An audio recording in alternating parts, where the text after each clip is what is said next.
Hello guys, good morning and let me have this very short video ayun ng very early in the morning dahil ayun para lang makapagsalita, makapag-open or makipag-share. For some of you maybe you're just watching, but for some siguro I would say I want to take some of you guys to have chat downs kung meron kayong makukuhang lesson. Ayun. So, at this moment, it's already, it's just 5:20 in the morning here in Japan. Ayun. So, ayan. Last night, hindi na naman ako nakapag-straight ng time ko. And I know it's not a good thing. Kaya lang, sabi nga nila, marami nagsasabi sa akin na don't push yourself too hard kasi baka mamaya sobrang push mo, baka mahirapan ka and mas lalo matagalan yung process ng paggaling. Pero honestly guys, I am very much curious about what's been going on kasi I'd be honest with you guys, hindi naman ako napapabayaan dito. Well taken care of ako sa hospital. We are being taken care of here. Hindi ako nakakapasok everyday, but the government is there to provide for me for the meantime habang hindi ako nakakapagtrabaho. So parang ano siya ang tawag dito, yung they would provide for me in return na kapag kaya ko na I would pay them back, ganun lang. Parang it's a good thing, 'di ba? Parang hindi katulad kasi sa Pilipinas na pag dumating ka sa hospital, may insurance ka, meron kang capacity mag-produce ng 100,000 or meron kang pang down mo or ganito or ganito. Yan ang yung usually hinahanap sa atin sa Pilipinas. And to think na the illness that I am fighting or the illness that I have with me or in me right now is cancer, cervical cancer, stage 3. Ayun, so ayun, andun na ako sa stage 3, hindi na siya bumababa, hindi na siya tataas. Yun ang sabi sa akin ng doctor. But, yun nga, ayun, ako, nadidistract ako dun sa salamin ko. Let me just take it off. Ayun, but, ayun, medyo malabo talaga siya. But, if you're going to think about it, 'di ba? Parang kung nandun ako sa Pilipinas, hindi ko na maaabutan siguro tong stage na to. Probably malala na ako. Siguro hindi na ako nagkalaman, hindi na ako nakakatayo or whatever. Para dun sa mga nagtatrabaho sa gobyerno natin mismo dyan sa Pilipinas, why not think about something na makakatulong, 'di ba? Para sa mga kasamahan natin or mga kababayan natin na may sakit. To be honest, sabi ko nga sa pamilya ko, dun sa family ko, yung mga kapatid ko, sabi ko sa kanila, alam mo, I really don't want to get rich. I don't want to be rich kasi sabi ko, it was never in my dream na yayaman, sobra-sobra or whatever. Kasi parang, if ever man, sabi ko, kung magkakaroon man ako ng sobra-sobrang pera, the only thing that I would think about doing is yung sharing. Ayun, why not? Kasi parang, hindi lahat ng tao nabibigyan ng swerte. 'Di ba? Hindi lahat ng tao nabibigyan ng priority. Hindi lahat ng tao kayang mag-provide. So, parang para sa akin, if I have something na sobra-sobra, I want to share it. Ayun, share it with others. Kaya lang, in my case kasi, nandun ako sa stage na sobrang gusto kong tumulong. Siyempre, huwag niyong sasabihin hindi pero karamihan nito, mismo sa gobyerno na lang natin, kung sino man yung unang-unang magiging priority natin is mga kamag-anak din natin. Hindi naman ako magiging ganun ka supportive sa pamilya ko kung hindi ko nakikita yung sitwasyon. Ayun. Pero yung sa gobyerno natin, yung sa mga barangay-barangay na lang, it's just a small community barangay. Pero if you're going to think about it, 'di ba, parang merong mga ayuda, may patulong si Presidente Marcos. Meron si Vice Presidenteng project, ayuda para sa mga tao. Ipapadaan yan sa mga tao niya, 'di ba? Papadaan sa mga tao niya, mapupunta doon sa pinaka mga barangay-barangay, ipapadala doon sa mga barangay. Pagdating doon sa mga barangay-barangay, guys, sinong nangunguna sa listahan? That would be kamag-anak ni Kapitan, pamangkin ni Kagawad, inaanak ni ganito, ni ganyan, at lahat yun mga nasa gobyerno. Why? Why ko nasabi? Kasi Pasong Tamo is just one good example. You know, na-hospitalize po ako. Nasa hospital ako. My mom was worried about me. Pero what I worried about, kasi ako dito sa gobyerno ng Hapon, they consider me as mother of a Japanese. That's the position I'm taking in right now. I'm a Japanese. I'm not a Japanese. I am a mother of a Japanese. Pero yung support nila sa akin is because they don't want their Japanese kid to have parang to lose the mother itself, yung walang mag-aalaga sa kanilang kababayan or kalahi, kaya nila ako inaalagaan. Every time po guys, sa totoo lang, pupunta ako sa ganito, tatawag ako sa City Hall, obviously kasi ito nga medyo may buhok na nga ako, dati wala talaga, as in ang bilis niya nalagas. Ang itsura ko, alam niyo po yung itsura ni Golem. Yung Golem ng Lord of the Rings. If you guys know that movie or that book. Ayun. That's how I describe my head. Hindi man ganun kalaki tenga ko. Yan. Ganun ang naging itsura ko. So, ako mismo na-shock ako sa itsura ko. So, I panic. Tumakbo ako sa kasama ko, si Alu.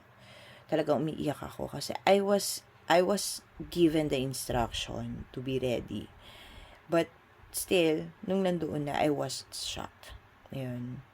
Alam niyo yun guys, yung wala kang buhok, pupunta ka sa isang institution nila dito sa hospital, i-check ka, asikasuhin ka nila.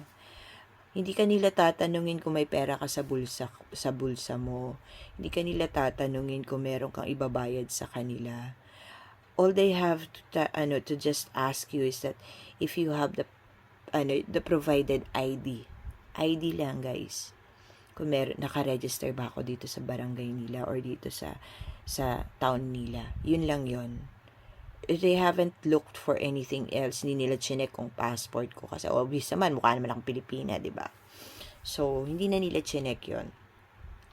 They always check me. They always ask me kung hindi man ako pupunta sa kanila kasi hindi kaya ng katawan ko, I would call them.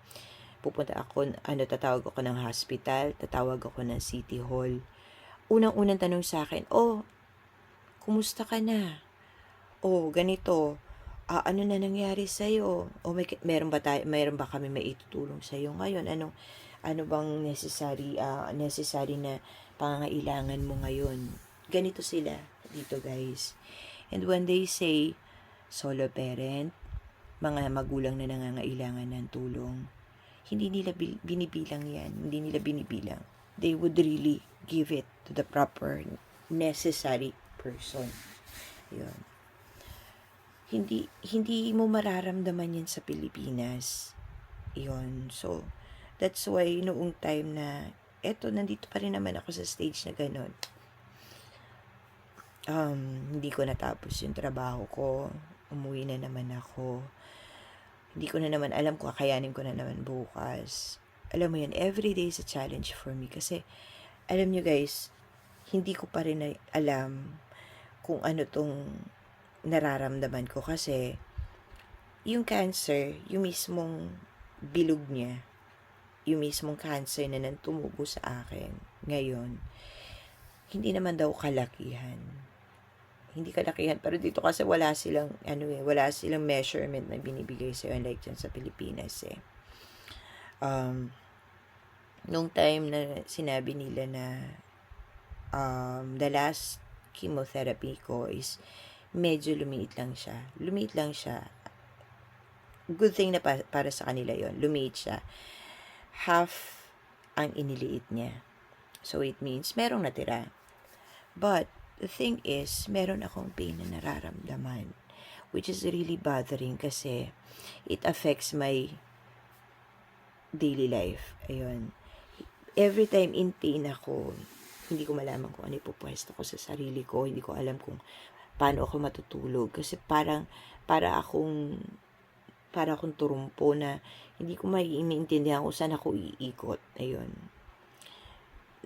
Natapos na ako dun sa stage na para ako mababaliw, kakaisip. Umiiyak na lang ako. Tapos hindi ko alam bakit nalulungkot na lang ako. Hindi naman kami nagugutuman ng anak ko rito, to be honest guys. Ayun. Sabi ko nga sa inyo kanina, we are being served, being provided dito. And ayun, swerte ko naman, may mga amo naman ako na nakakaintindi sa akin na alam ko it's going to be something na hindi ako magiging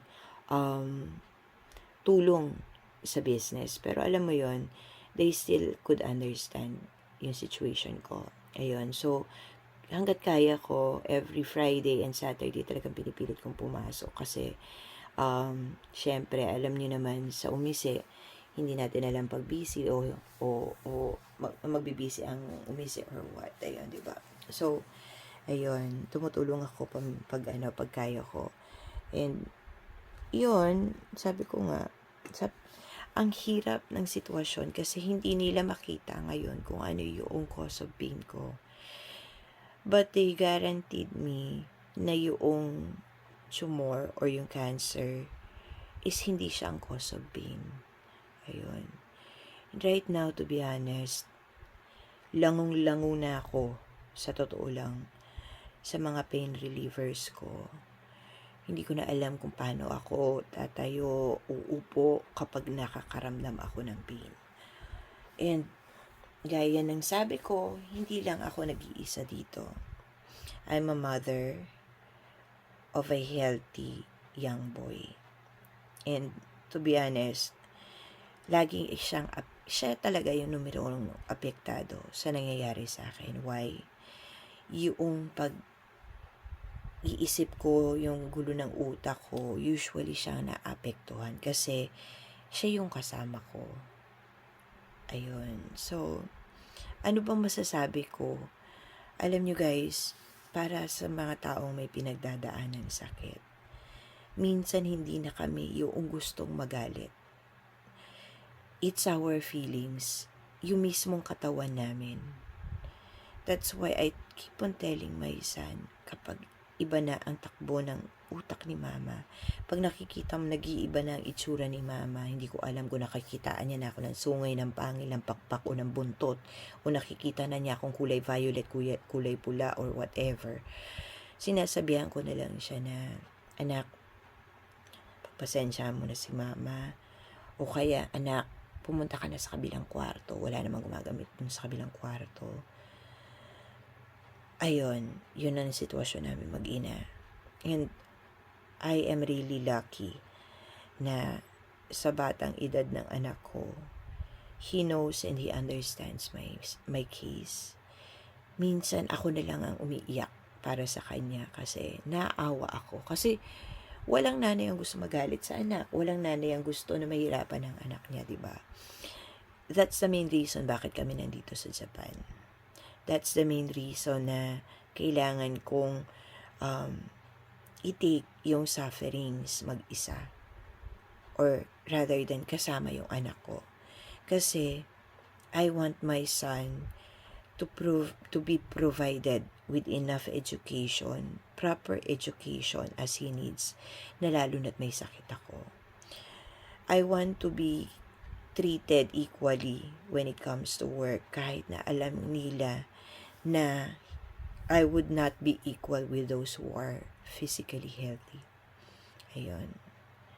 So, I'm just telling you guys na ang sakit, hindi naman siya totally magiging sagabal kung alam mo at kaya mo ang sarili mong kontrolin. So, ang sa akin lang guys, kung meron man kayong kakilala o kayo man, huwag kayong mawala ng pag-asa. Kasi ako nga, sabi ko nga, it's a wrong thing to say. Diba? Sabi nga nila, don't compare yourself kasi mamaya mas malala yun sa kanila. So parang, let's just take it this way.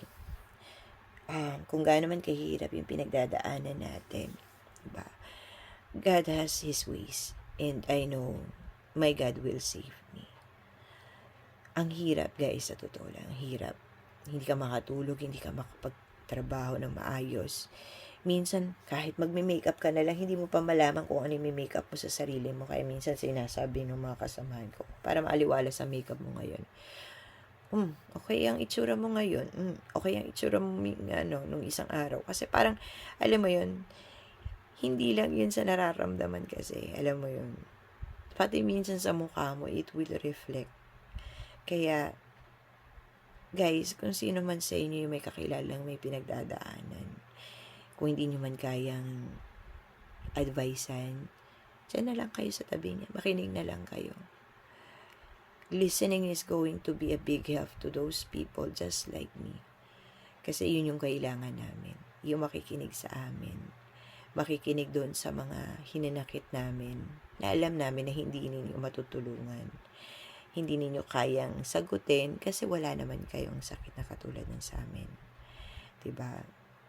And yung sinasabi na iba-ibang sakit, tatamaan ka pa ng depression at anxiety kung hindi ka ba naman talaga sinaswerte, di ba? Ayun. So, ayun lang guys. Siguro for the meantime, napahaba na nga yung dakdak ko kasi alam niyo yun. Sa ngayon, anong oras na? Ano na?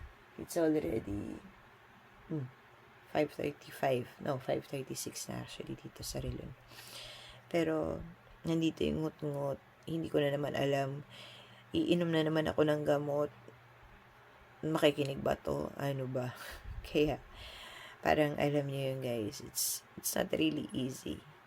Kaya, sana, kung sino yung mga tao na nakikinig dyan, sa mga nanonood dyan, I hope, with all of your heart, sana pakinggan nyo naman po. Hindi mahirap. So, kung may kakilala kayo, just lend a shoulder. Lend your ears na lang po. And it's going to be a big help for them. Ayan. So, para naman dun sa mga katulad ko na may mga pinagdadaanan dyan, guys, daan lang tayo. Huwag tayong tumambay. Kasi sabi nga nila, God is good and God has His ways. Alam ko na sinusubok nilang tayo. And, ayun, siguro, yun nga, the judgment will be there when it comes kung talagang kaya natin. Kaya, laban lang. Pero, pagdating kay God, surrender natin sa Kanya. Okay? So, hanggang dito na lang guys. And, bye-bye. I hope nakatulong ako kahit pa paano. Love you guys. Bye.